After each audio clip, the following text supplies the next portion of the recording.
उज्ज्वल अमन सिंह साहब हैं। हमारी प्रारंभिक शिक्षा लखनऊ में कॉलेज दास कॉलेज दो बार मिले रहे हैं, तो इस चुनाव में आपका राष्ट्रीय है या क्षेत्रीय है? सबसे बड़ा मुद्दा हमारा ये है कि प्रयागराज में एम्स न बना। सर 2 बार आप स्टेट में मिनिस्टर रहे हैं, तो उस वक्त आपने कुछ किया था? सबसे बड़ा मुद्दा है वो महंगाई और बेरोजगारी है। हर आदमी आज परेशान है डबल इंजन की सरकार से, वो विकल्प तलाश रहा है। वो आप देख रहे हैं कि विकल्प प्रस्तुत कर पा रहे हैं। बाद में स्वागत तो करेंगे, लेकिन आप मास तक पहुंच पा रहे हैं? इस पहले घोषणा पत्र गारंटी हम लोगों ने जारी किया है, तब उसके बाद बीजेपी ने जारी, मतलब उन्होंने हमारी नकल की है, हमने उनकी नकल नहीं की है। Welcome back to the new episode of Nazariya. आज हम नजरिया में आपसे मुलाकात कराना चाहते हैं हमारे शहर के कांग्रेस और इंडिया के प्रत्याशी उज्ज्वल रमन सिंह साहब से। उज्ज्वल रमन सिंह साहब 2 बार के एमएलए रहे हैं हमारे इस करछना एरिया के, और 2 बार मिनिस्टर रहे हैं, मिनिस्टर कैबिनेट मिनिस्टर इन्वायरमेंट। तो हम बात करते हैं उज्ज्वल रमन साहब से। सर आपका इस एपिसोड में स्वागत है। हमारे साथ उज्ज्वल रमन सिंह साहब हैं। आप प्लीज शुरू कीजिए, आप अपने बारे में शुरू से बताने के लिए कि बचपन से आपने कैसे शुरुआत की। जैसे हमारी प्रारंभिक शिक्षा लखनऊ में कॉलेज दास कॉलेज में हुई है, फिर हमारी जो है सेंट स्टीफेंस कॉलेज में हमारा ग्रेजुएशन हुआ है, फिर दिल्ली में ही Delhi university campus law centre से लॉ किया है, फिर लखनऊ में फिर वकालत कर रही थी। फिर वकालत करने के बाद 2004 से सक्रिय राजनीति में, उसमें चुनाव लड़ा, जीते।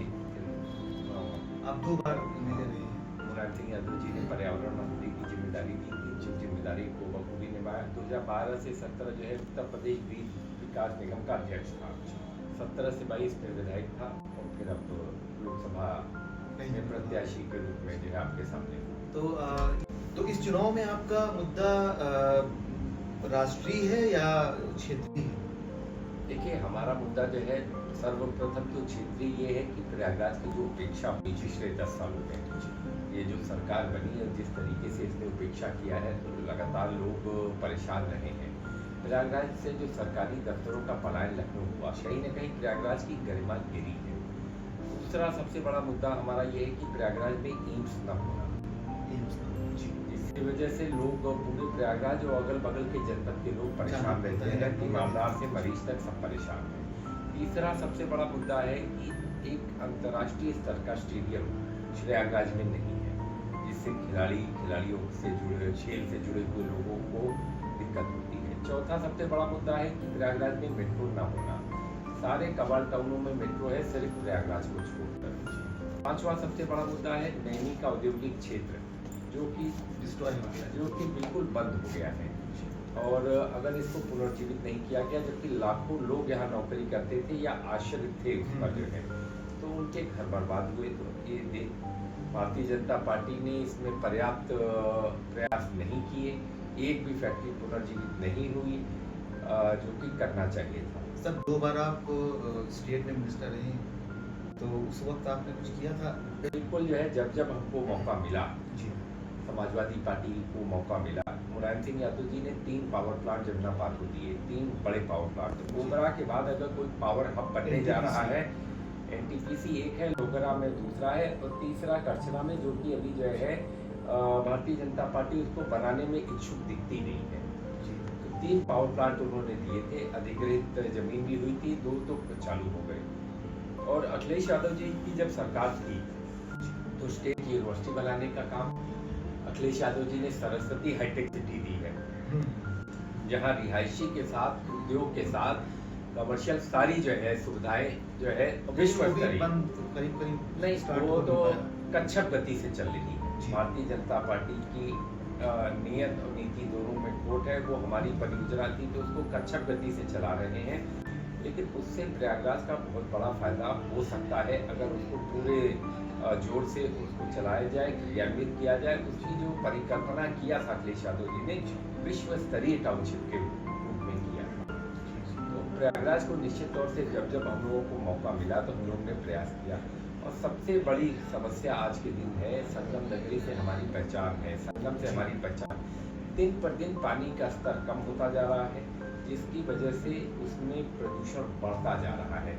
और 10 सालों में सरकार ने कोई ऐसा प्रयास नहीं किया कि डैम जो उत्तराखंड में बन रहे थे जो सुरंगों में नहर को जो है, नहरों के थ्रू जो है गंगा नदी को कैद किया जा रहा था, जब तक वहां से छोड़ा नहीं जाएगा, जब तक डैम का काम रुकेगा नहीं, बंद नहीं होगा, तब तक गंगा नदी के अस्तित्व पर खतरा मंडरा रहा है। ये हमारे मुद्दे हैं। और देशव्यापी सबसे बड़ा मुद्दा है वो महंगाई और बेरोजगारी है। जिस तरीके से महंगाई बढ़ी है, इसने आम आदमी की कमर को तोड़ने का काम किया है और बेरोजगारी भी आज उच्चतम स्तर पर है। तो मैं सिर्फ इतना ही कहूँगा कि हर आदमी आज परेशान है डबल इंजन की सरकार से, वो विकल्प तलाश रहा है और विकल्प इंडिया गठबंधन के रूप में है। तो पुराने इलेक्शन और इस इलेक्शन में आप जो फर्क देख रहे हैं वो आप देख रहे हैं कि विकल्प प्रस्तुत कर पा रहे हैं, जनता तैयार है, जनता लड़ रही है चुनाव को, हम लोग तो एक निमित्त मात्र हैं, जनता उस चुनाव को लड़ रही है, तो जनता बनाम डबल इंजन सरकार। तो ये जो नैरेटिव स्टैब्लिश है, उस नैरेटिव जो एक हेट नैरेटिव या डिवीजन वाला नैरेटिव स्टैब्लिश है, नफरत की राजनीति करते हैं, वो नफरत की राजनीति है, हमारी मोहब्बत की दुकान है। जो इस दुकान पर आना चाहेगा हम सबका स्वागत करेंगे और उसको गले लगाएंगे। दुकान में स्वागत तो करेंगे, लेकिन आप मास तक पहुंच पा रहे हैं इस निश्चित तौर से। जब मैंने आपको बताया कि जनता तैयार है, जनता जो है हमारा चुनाव लड़ रही है, तो आप इस चीज को समझिए कि ये व्यक्ति चुनाव नहीं लड़ रहा है, कांग्रेस पार्टी या समाजवादी पार्टी का समर्थन या इंडिया का गठबंधन चुनाव नहीं, ये जनता बनाम डबल इंजन की सरकार। तो इसमें आप अभी तो आप नॉमिनेशन के पहले यानी कि इलेक्शन की तैयारी के पहले आप कुछ बदलाव देख रहे थे इलाहाबाद में, प्रयागराज में या उत्तर प्रदेश में या देश में, आप देख रहे थे ये जो जनता की डिमांड क्रिएट हुई है वो अचानक से क्रिएट हुई है इंडिया गठबंधन बनने के बाद, तो पहले से कुछ देखिए, इंडिया गठबंधन के पास लोगों के पास एक विकल्प आया और जो नीति और कार्यक्रम गठबंधन के लोगों ने जारी की, जो राहुल गांधी की गारंटियां हैं, जो अखिलेश यादव के कार्यक्रम है, उस पर लोगों का भरोसा है। उस भरोसे के नाते जो है जनता जो है आज विकल्प तलाश रही है। और जिस तरीके से उपेक्षा का शिकार प्रयागराज रहा है, इलाहाबाद संसदीय सीट रही है, तो निश्चित तौर पर मेरा मानना है कि ये सब रास्ते ले जाते हैं कि लोग परिवर्तन चाहते हैं। लेकिन इलाहाबाद की बात करें, इलाहाबाद संसदीय सीट की बात करें, तो यहाँ पर कुंभ मेला होता है, तो कुंभ मेले में तो चमका दिया जाता है इस पूरे। देखिए, 2 महीने की चमक दमक से जो है 10 महीने आप अंधेरे में रखें और 2 महीने की चमक दमक। भारतीय जनता पार्टी के लिए मेला अर्धकुंभ एक इवेंट मैनेजमेंट की तरह है और हमारे लिए ये आस्था का पर्व है।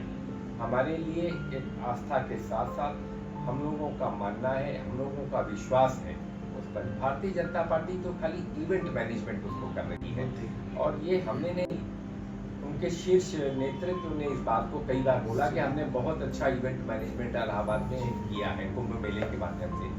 मुझे लगता है कि तो आपने मैनिफेस्टो की बात की, मैनिफेस्टो के मतलब कि कांग्रेस और समाजवादी के मैनिफेस्टो, तो मैनिफेस्टो ऐसा नहीं लग रहा है आपको कि जो बीजेपी का मैनिफेस्टो बना है उसी को थोड़ा अच्छा करके, जैसे कि वो दे रहे हैं 80 करोड़ लोगों को अगर राशन, तो आपने कहा हम गेहूं के बजाय आटा देंगे, मतलब आपने और उनको निर्भर कर दिया। आपने ये नहीं कहा कि हम, ये तो बीजेपी ने माना ना कि 80 करोड़ लोग गरीबी की रेखा के नीचे हैं, तो 10 साल में इनकी नीतियां उनके उत्थान के लिए थी कि उनको गरीबी में ढकेलने के लिए थी। भारतीय जनता पार्टी को तो इस चीज का जवाब। और दूसरा मैं कहना चाहूंगा कि पहले घोषणा पत्र गारंटी हम लोगों ने जारी किया है, तब उसके बाद बीजेपी ने जारी किया है, तो मतलब उन्होंने हमारी नकल की है, हमने उनकी नकल नहीं की है। और हमारे ऊपर लोगों का विश्वास है कि अगर हमारी कथनी और करनी में फर्क नहीं है, चाहे कांग्रेस पार्टी हो चाहे समाजवादी पार्टी हो, लेकिन बीजेपी ने 15 लाख रुपए कहा था, आज तक लोग इंतजार कर रहे हैं। 2 करोड़ रुपए नौकरियों के लिए कहा था, माँ गंगा के लिए कहा था कि माँ गंगा को बेहतर स्थिति में लाएंगे, स्वच्छ बनाएंगे, अविरल धारा, लेकिन सब जगह नारे अच्छे दिए गए, कहा कुछ किया कुछ।